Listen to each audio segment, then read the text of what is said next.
اور آسمان کو اس نے اونچا کیا اور بنی نوع انسان کے لیے توازن کا اصول مقرر کر دیا ہے، یہ کہتے ہوئے کہ عدل کے ترازو کو کبھی نہ جھکاؤ اور وزن کو انصاف کے ساتھ کام کرو اور تول کو کم نہ کرو۔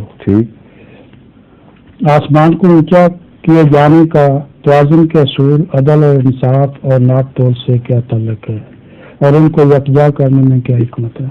جہاں تک آسمان کی بلندیوں کا تعلق ہے، اگر اس کو مادی تصور کریں تو اس کی بلندی کا قیام عدل پر مبنی ہے۔ قوانین قدرت میں جو خدا نے عدل بنایا ہے اس کے نتیجے میں سب چیز اپنی جگہ قائم ہے۔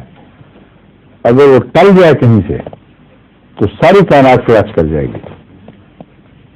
اللہ تعالیٰ نے اس مضمون کو قرآن کریم میں دوسری جگہ خوب کھول کر بیان فرمایا ہے کہ دیکھو تمہیں بغیر امود کے جو تمہیں دکھائی دیتے ہیں، کس طرح ان آسمانی کروں کو اپنے اپنے محور پہ قائم اور اپنی جگہ پہ مضبوطی سے جمع ہوا دکھاتے ہیں۔ جمع سے مراد ہے قائم اور مضبوطی سے وہاں گئے کہ منسلک ہیں، ان کی جڑیں گئے وہاں ہیں، حرکت بھی کرتے ہیں تو ان مقامات کو چھوڑ کر حرکت نہیں کرتے جو ان کے لیے مقدر ہیں، ان دائروں کو چھوڑ کر حرکت نہیں کرتے جو ان کے لیے مقدر ہیں۔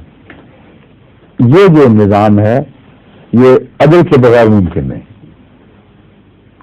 اس کی وجہ یہ ہے کہ عدل یہاں اس طرح کام کرتا ہے کہ جس طاقت سے سورج زمین کو کھینچ رہا ہے، اگر زمین اس سے ایک ذرہ بھی زیادہ طاقت سے اس سے دور حرکت کرے گی تو وہ زمین اس کے چکر سے نکل جائے گی، اور ہر نظام سماجی پر اس کا اثر ہوگا۔ ہر کرہ جو کسی اور سے گھوم رہا ہے، اگر اس کی دور بھاگنے کی طاقت اس کشش ثقل سے ایک ذرہ بھی زیادہ ہو جائے تو آخر بالآخر اس نے ضرور اس دائرے سے باہر نکل جانا ہے اور نظام کائنات قائم رہ نہیں سکتا۔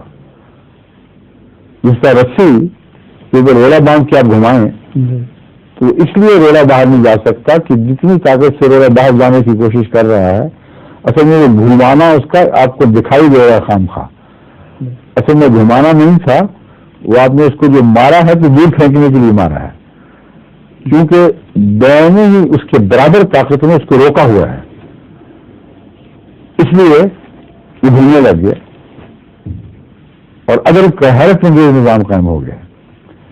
اگر رسی کی بجائے ربڑ ہو یا اسپرنگ ہو جو زیادہ طاقت سے کھینچ رہا ہو تو دو چکر مارے گا اور آ کے واپس پھر وہیں مل جائے گا،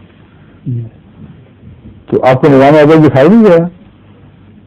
اللہ تعالیٰ فرما رہا ہے کہ نظام عدل پر بھی ساری کائنات کی بنا ہے، اس کو چھوڑ کر تم کہاں جاؤ گے؟ اور دوسرا رفتوں سے مراد انسانی قدروں کی رفتیں، انسانی نظام کی رفتیں بھی ہیں۔ عدل پر بنا ہے رفتوں کی، تو تم عدل کے بغیر کیسے رفتیں حاصل کرو گے؟ عدل کے بغیر تمہاری سوسائٹی میں کیسے قابل قدر صلاحیتیں پیدا ہوں گی، اس میں عظمت اور رفت پیدا ہوگی؟ اس لیے یہ جھوٹ ہے کہ حکومت کسی ایک شریعت کی بنا پر سارے ملک کے شہریوں پر برابر ہو جائے۔ کبھی خدا نے حکومت کے لیے عدل کو لازم قرار دے دیا ہے، اور عدل کے بغیر کوئی حکومت رفت حاصل کر ہی نہیں سکتی۔ اس لیے فرمایا وَإِذَا حَكَمْتُمْ بَيْنَ النَّاسِ أَن تَحْكُمُوا بِالْعَدْلِ، جو نبی شریعت پہ عمل کرو ضرور تو خدا نے فرمایا کرتے رہو، میں جو حکومت کرو گے نا پھر عدل سے کرنا۔ اگر شریعت کے خلاف کو دیکھتے ہی برابر کی چیز ہے، اور اگر سے رفتوں کا تعلق ہے جو اب آپ کو میں نے سمجھا دیا، امید ہے آپ کو سمجھ آ گئی ہوگی کہ کیوں آسمان کی رفتوں کا اس کے عدل سے تعلق قرار دیا گیا ہے۔ سمجھ آئیے کہ نہیں؟ شکر السلام علیکم۔ ظہور مہدی آخر زمان